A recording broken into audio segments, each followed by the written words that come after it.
విలువలతో బతికినన్ని రోజులే మనిషికంటూ ఓ విలువ ఉంటుంది. విలువలను వదిలించుకుని కట్టుబాట్లను తెంచుకుని సంప్రదాయాలను కాదని ఇష్టం వచ్చినట్టుగా బతుకుతామంటే సమాజంలో కుదరదు. అలా బతికే వారికి ఓ వాల్యూ అంటూ ఉండదు. మోరల్స్ అండ్ వాల్యూస్ కోల్పోయిన మనిషి బతుక్కి అర్థం లేదు. అలాంటి ఓ మహిళ గుంటూరు జిల్లాలో హత్యకు గురైంది. ఒకరిని ప్రేమించి పెళ్లి చేసుకుని అతన్ని వదిలేసి మరొకరిని పెళ్లి చేసుకుని లెక్కకు మించి వివాహేతర సంబంధాలు సాగించిన ఆ మహిళ చివరకు చావును వెతుక్కుంటూ వెళ్ళింది. ఆ డీటెయిల్స్ ఇప్పుడు చూద్దాం. ఈమె పేరు షేక్ మల్లిక. పేరేంటి తేడాగా ఉంది అనుకుంటున్నారా? మనిషే తేడా. గుంటూరు జిల్లా పెదకాకాని మండలం నంబూరు గ్రామానికి చెందిన షేక్ మల్లిక 15 ఏళ్ల క్రితం అదే ఊరికి చెందిన షేక్ అక్బర్ ను ప్రేమించి పెళ్లి చేసుకుంది. Akbar auto driver. వీరి దాంపత్యానికి గుర్తుగా 2 పిల్లలు పుట్టారు. ఒక అబ్బాయి, ఒక అమ్మాయి.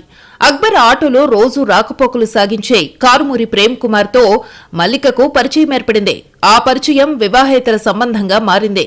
దాంతో ఆ తర్వాత అక్బర్ మల్లికల మధ్య మనస్పర్ధలొచ్చాయి, గొడవలు జరిగాయి. దాంతో భర్త పిల్లలను వదిలేసింది మల్లిక. కొన్నాళ్లకు కారుమూరి ప్రేమ్ కుమార్ ను రెండో పెళ్లి చేసుకుంది. ప్రేమ్ కుమార్ సెంట్రింగ్ పనులు చేస్తుండేవాడు. వీరికి పిల్లలు లేకపోవడంతో ఓ పాపను పెంచుకుంటున్నారు. గుంటూరు సిటీలోని బాలాజీ నగర్ లో ఇల్లు అద్దెకు తీసుకుని కాపురం పెట్టారు. మల్లిక తన రెండో భర్త ప్రేమ్ కుమార్ తో అయినా సరిగ్గా ఉండొచ్చు కదా. అలా ఉంటే ఆమె మల్లికెందుకు అవుతుంది? ఆమె జీవితం ఎప్పుడో గాడి తప్పింది. 2021లో ఆమెకు పత్తిపాడుకు చెందిన నగల వ్యాపారి షేక్ అబ్దుల్ రెహమాన్ తో పరిచయం ఏర్పడింది. కొన్నాళ్లిద్దరూ వివాహేతర సంబంధం కొనసాగించారు. ఓవైపు భర్త ప్రేమ్ కుమార్ తో కాపురం చేస్తూనే షేక్ అబ్దుల్ రెహమాన్ తో అక్రమ సంబంధం నెరిపింది. కొన్నాళ్లకు ఆమెకు షేక్ అబ్దుల్ రెహమాన్ కూడా బోర్ కొట్టినట్టున్నాడు. సరిగ్గా 9 నెలల క్రితం అతన్ని దూరంగా పెట్టింది. భర్త ప్రేమ్ కుమార్ తో కలిసి కాపురం నంబూరుకు మార్చింది. అక్కడ నాగబాబు అనే మరొకటితో సంబంధం పెట్టుకుంది. ఇలా జీవితమంతా పెంట చేసుకున్న మల్లిక డిసెంబర్ 28న సాయంత్రం నంబూరులోని తన ఇంట్లోనే శవమై కనిపించింది. బెడ్రూంలోని తన బెడ్ పై విగతజీవిగా పడి ఉంది. ఏదో జరిగుంటుందని అనుమానించిన పోలీసులు హత్య కేసు నమోదు చేసి దర్యాప్తు చేపట్టారు. 28న మధ్యాహ్నం నుంచి సాయంత్రం దాకా మల్లిక ఇంటికి ఎవరెవరొచ్చారు అనేది ఆరా తీశారు. చుట్టుపక్కల ఉన్న సీసీ కెమెరాల ఫుటేజ్లను పరిశీలించగా 28న మధ్యాహ్నం 2 గంటల సమయంలో మల్లిక ఇంటి దగ్గరకు బైక్ పై ముగ్గురొచ్చినట్టు గుర్తించారు. వారెవరు అనేది గుర్తించేందుకు పోలీస్ టీమ్స్ రంగంలోకి దిగాయి. ఎట్టకేలకు ఆ ముగ్గురిని గుర్తించగలిగారు. ఆ ముగ్గురులో ఒకరు మహిళ. ఆమె పేరు మానిపాటి స్వప్న. గుంటూరులోని సుద్దపల్లికి చెందిన మహిళ. మరొకరు షేక్ జనాబ్ అహ్మద్. అతడికి గుంటూరులో మంత్రగాడిగా మస్తు పేరుంది.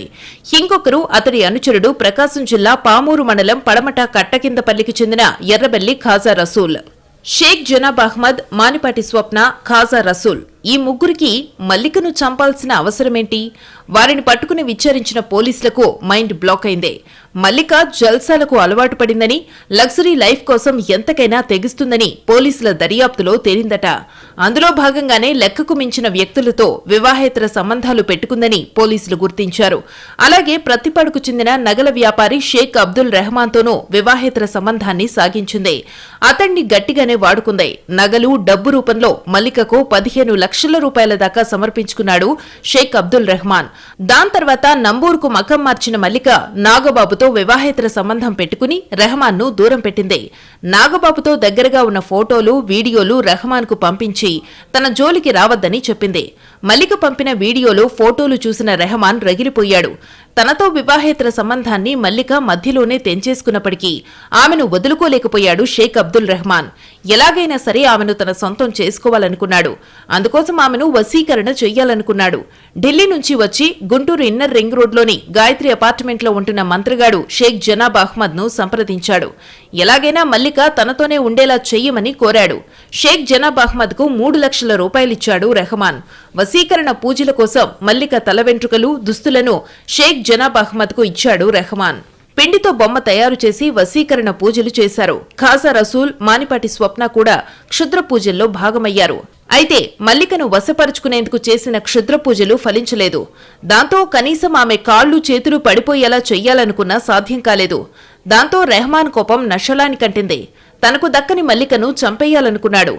ఏదో విధంగా తన వైపు వశీకరణ చేసుకోవాలని, లేదంటే ఆమె ఫాలో చేయబడేటట్టుగా చేయాలనే ఉద్దేశంతో షేక్ జనాబ్ అహ్మద్ అనే ఢిల్లీ వ్యక్తితో సంప్రదింపులు జరుగుతుంది.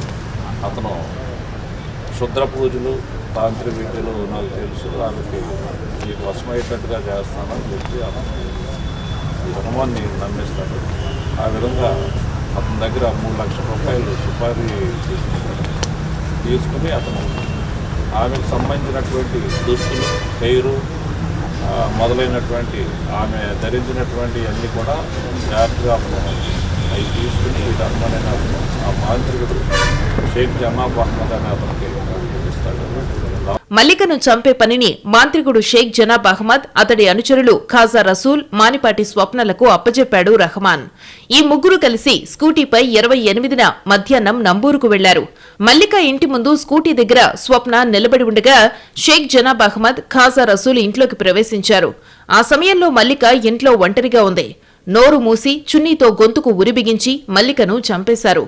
మృతదేహాన్ని బెడ్పై పడుకోబెట్టి అందరూ పరారయ్యారు.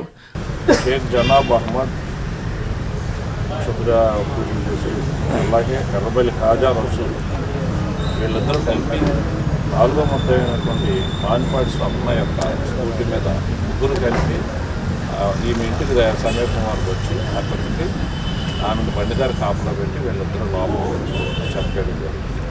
ఈ రహమాన్ యొక్క ప్రోత్బలం మీద అతనితో ఆమె అక్రమ సంబంధాన్ని చేసుకున్నారు. వాళ్ళు గొంతు నుండి చంపేసిన తర్వాత వాళ్ళు వెళ్ళిపోతారు.